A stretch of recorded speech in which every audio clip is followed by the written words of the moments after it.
There we go.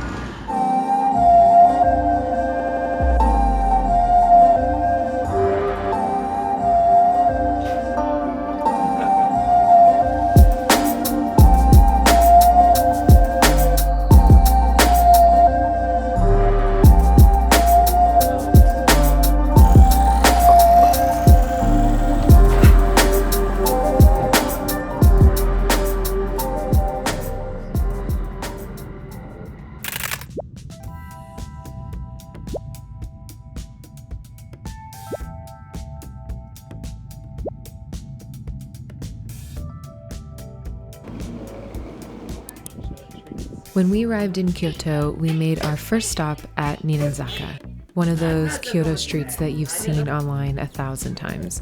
It was pretty risky to go at sunset, and it was so packed.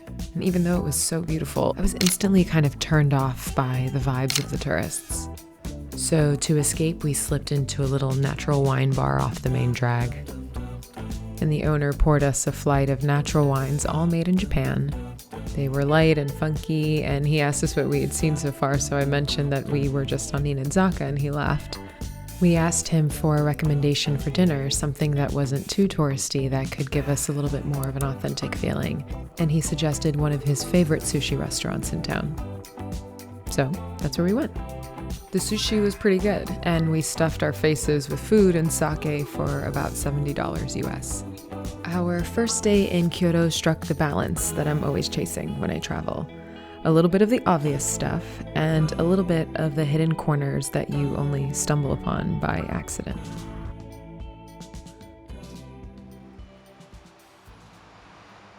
We stayed at Onyado Nono. Not my first choice since it was a bit of a trek from the train station, but the breakfast won us over. The breakfast was incredible and plentiful. So after eating too much, we went to our first temple of the trip.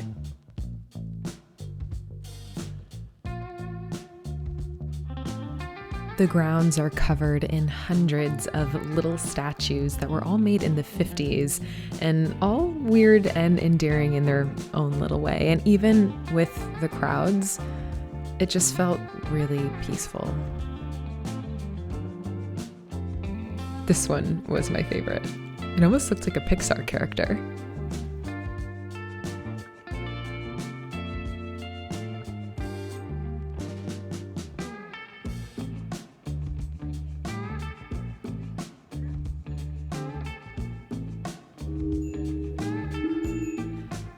We stopped for some matcha on the way back and then wandered into central Kyoto for lunch.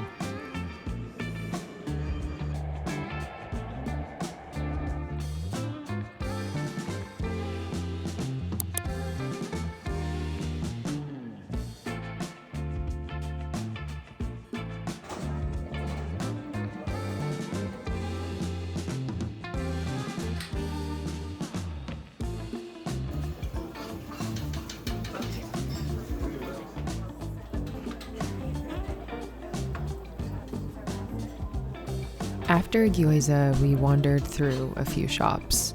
My favorite was this place called Ed Inn. It's hard to pin down on Google Maps, but it's totally worth it if you can find it. There are a few in Tokyo, each have a very different feel. This one was more high-end, but we went to another one that was leaning more like streetwear. We ended up at Nishiki Market for dessert, where I tried these candy-coated strawberries on a stick. And they were so good, so crisp and delicious with the fresh fruit inside. They sell them everywhere, so I highly recommend you give them a try.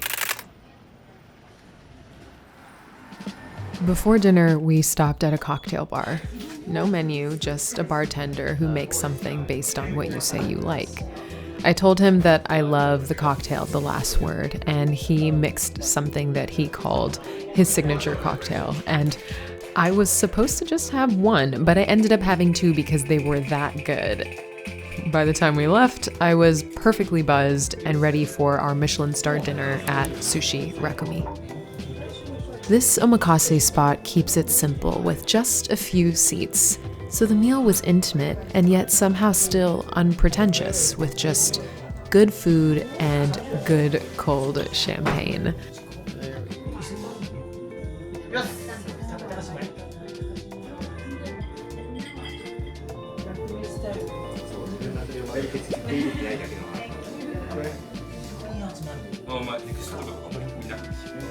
We sat close enough to see every movement behind the counter, and I'll be honest, I don't remember each course. Just the feeling that I had, that satisfied, little drunk, completely content feeling.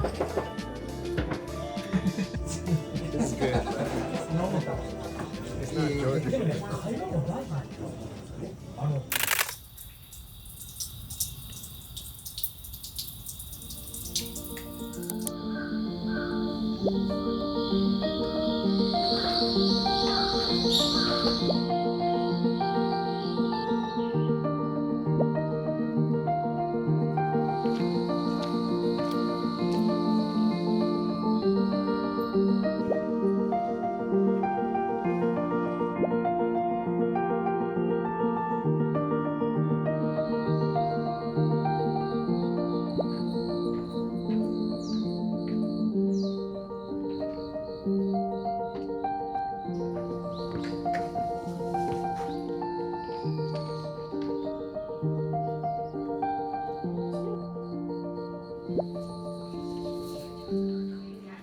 After our morning at Fushimi Inari, we took a 30-minute drive out of town to Book Off Superstore, one of those Japanese secondhand chains that sells literally everything from surfboards to camera lenses. And I walked out with just one thing, but it was a great thing, a Ferragamo belt for $20.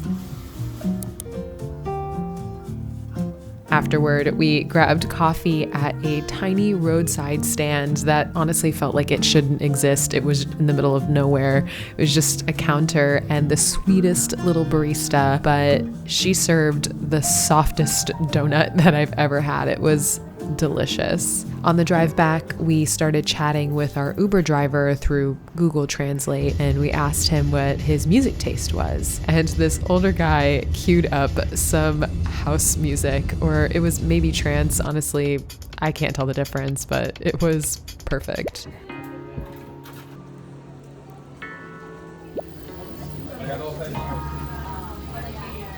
That's so interesting.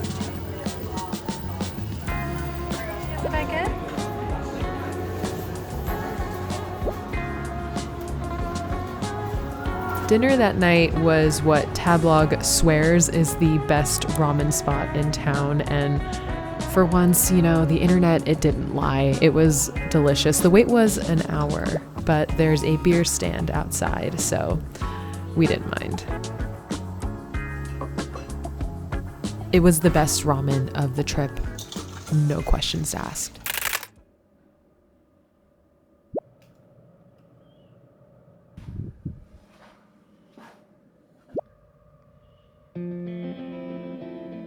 On our last day in Kyoto, we decided to wander around without much of a plan, which is how we ended up at Shoseien Garden, a quiet park near our hotel with temple gardens dating back to the 1600s. It was peaceful, still, and very easy to get lost in for a while.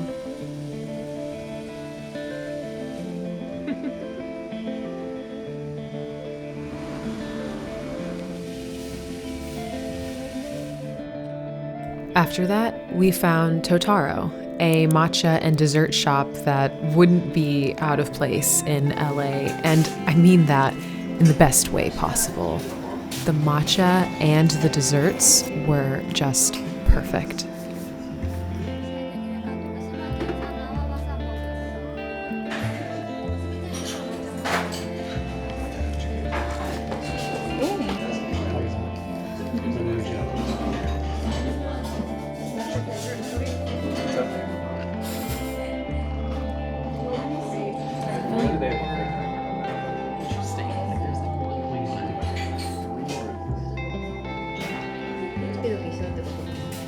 And while walking with no destination, we came across a Belgian beer festival full of locals and decided to stay for a drink. It was unexpected and genuinely fun. The kind of happy accident that travel gives you when you just stop trying to plan everything. I mean, who would have planned to go to a Belgian beer festival while traveling in Kyoto?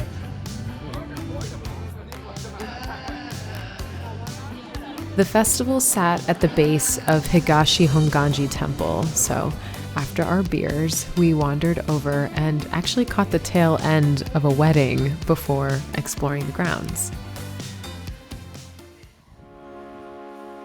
We came to Kyoto with a loose plan and left with a string of perfect moments. Good meals, fun conversations, and places we were never meant to find. And by the time the train pulled out, it didn't feel like we were leaving. It felt like we were already thinking about coming back.